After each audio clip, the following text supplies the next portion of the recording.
So first I'm going to grind my beans a little bit more. It was already ground for a regular brew, but I'm going to grind it a little bit more.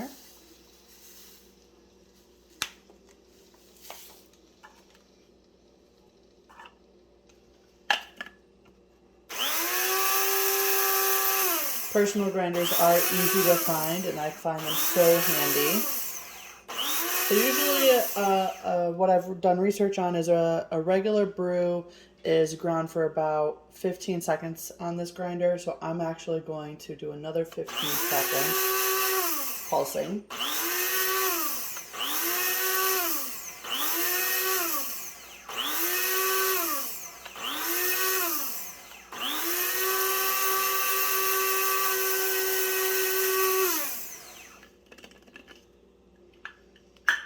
Then I'm going to get ready to pull my espresso shots.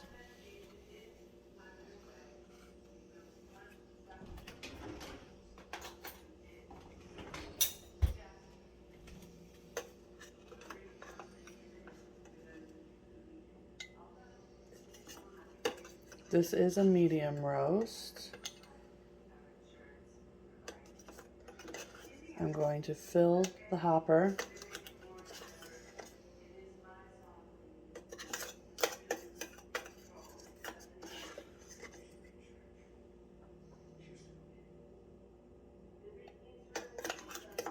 Try to put as much as I can in there just so that it tamps well.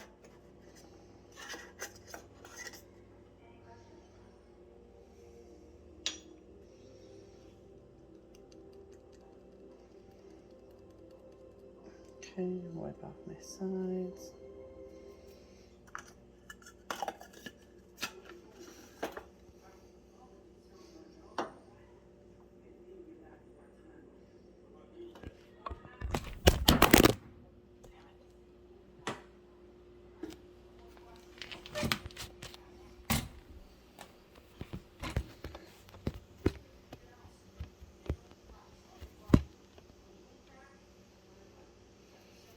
Clean it off.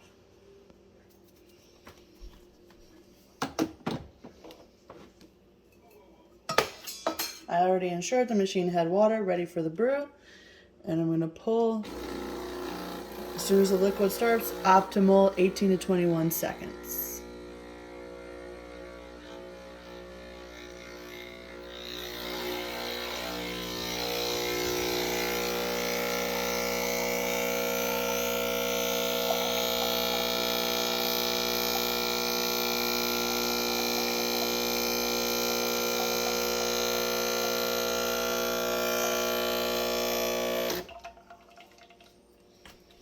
All right, now I'm going to get my cup. Here we go, and I'm going to put ice since it is hot. I'll have an ice drink.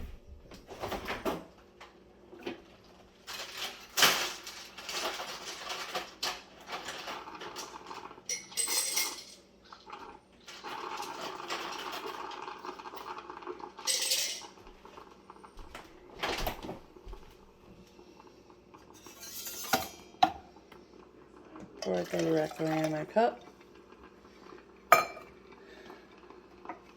Today I am going to add, I got a flavor to add. Now generally, like I've mentioned before, I'm not big on flavors, but what the hell.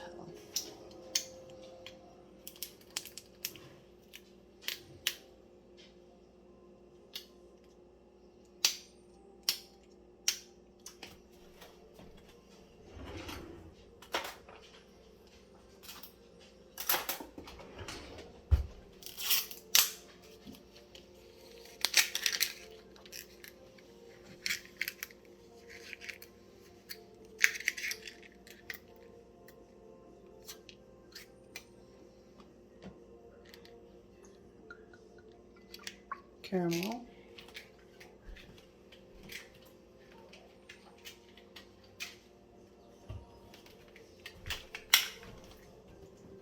And then I'll add some cream.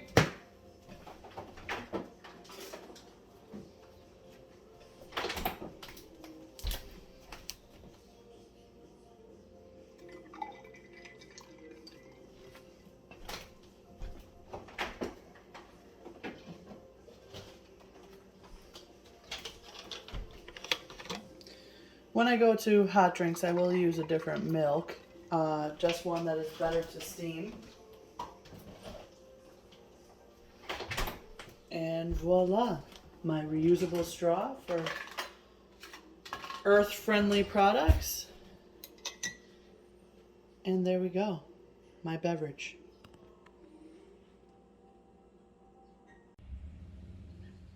All right, so we're back. Now I have my beverage, my lovely latte.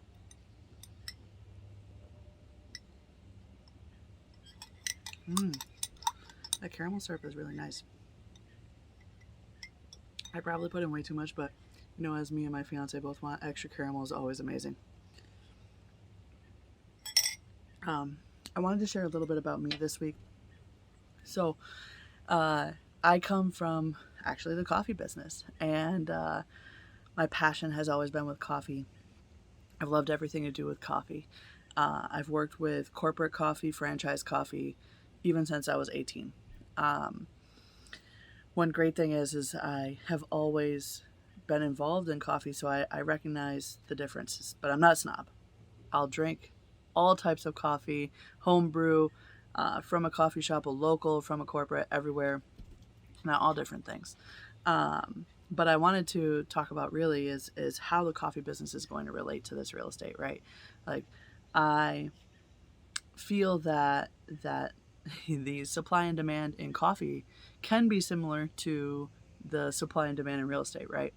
So the supply of coffee has been generally regulated, right? Pretty regular, stable, but the demand is always obnoxious. So when you're in New York City and you want your coffee, you probably actually came to one of my cafes when I was there and demanded that coffee make you not late to work. In New York City, everyone is late. But part of the nature of the beast, right? So in coffee, I mean, in real estate, it could be very similar. The demand is higher than the supply, or the supply is higher than the demand. Last week we talked about a seller's market. A seller's market being where we have too few houses for a lot of buyers, right? That means that the buyer has to make a great offer. Where now we're going to discuss a buyer's market. The buyer's market is where buyers definitely want to buy. You might actually see an increase in the number of buyers during a buyer's market because the supply has also increased. So it now is the supply is increasing and the demand is decreasing generally or stabilized.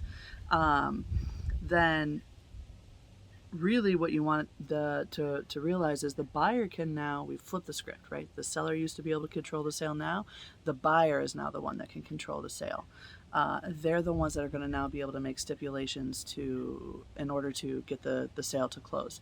They might want to include inspection costs with whatever the offer is versus, or have the seller pay for them. Now you might also see where the time on the market is also going to increase, right? Or even price wars versus bidding wars are going to occur. Price wars are where competing costs are going to help sell a house, especially if they're in a comparable neighborhood. One of the biggest characteristics that could come along or have caused this too is the interest rates. The interest rates have slowly started to increase. Of course, like I mentioned last time, the media is totally blowing it out of proportion. It's not as serious. But we got to remember that a 1% increase in interest rate, it can be for any buyer, seller, or buyer, because they're the ones with the loan, but it can be up to a $200 increase in monthly cost. This can also cause the buyers to start to decrease as the demand stays, as the supply increases. Now, going into what should a seller do to prepare for a buyer's market, right? Pretty much the biggest thing is to prepare your house as much as possible for when you're going to put it on the market. Meaning, first of all, make sure it's nice and clean. You want to be able to put your best foot forward, have it ready. Do minor repairs or minor renovations now so that you can get the best price going forward. The buyers are not going to sit here and just take whatever they can get at this point. Remember, they have a lot of competition now, and it's much easier for them to be able to stipulate what they want out of the sale. Definitely try to figure out ways that you can entice your buyer with including things in the price, right? Radon inspection included, maybe paying part of the closing costs, anything that you could think of that you would be able to negotiate with in order to entice that buyer to stay within the sale.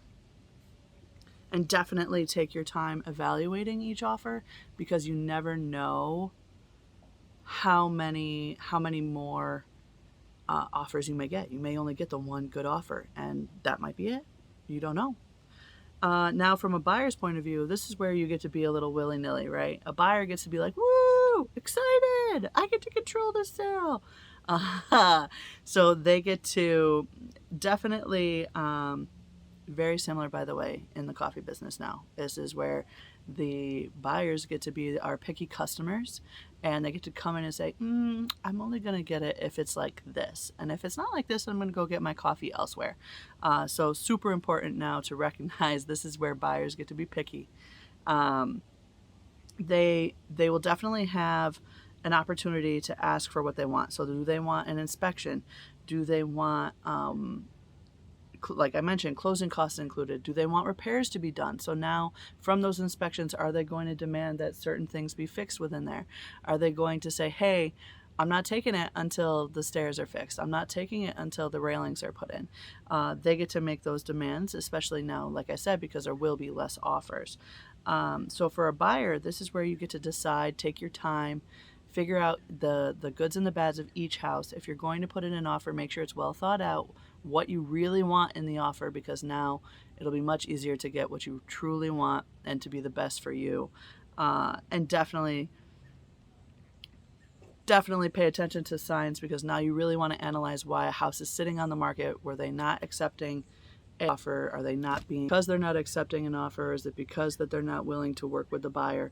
Definitely take your time and figure out if this really is what you want, as well as how to handle it and to move forward with your agent. The other most important thing on both sides, by the way, is to make sure, from a seller and a buyer standpoint, is to make sure you're working with the right agent and right agency. For the seller, you want to make sure that you have someone that has your best interests at heart, like me. And you want to make sure that they're going to market your house to the right people, to pretty much the right audience, and ensure that it's at the right price to get the right offer for you.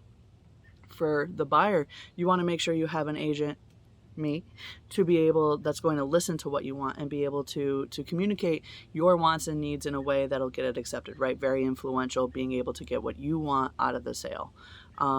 But yeah, so next week we will discuss how the shift is going to happen and what the shift looks like. But for now, enjoy your coffee and have a great day.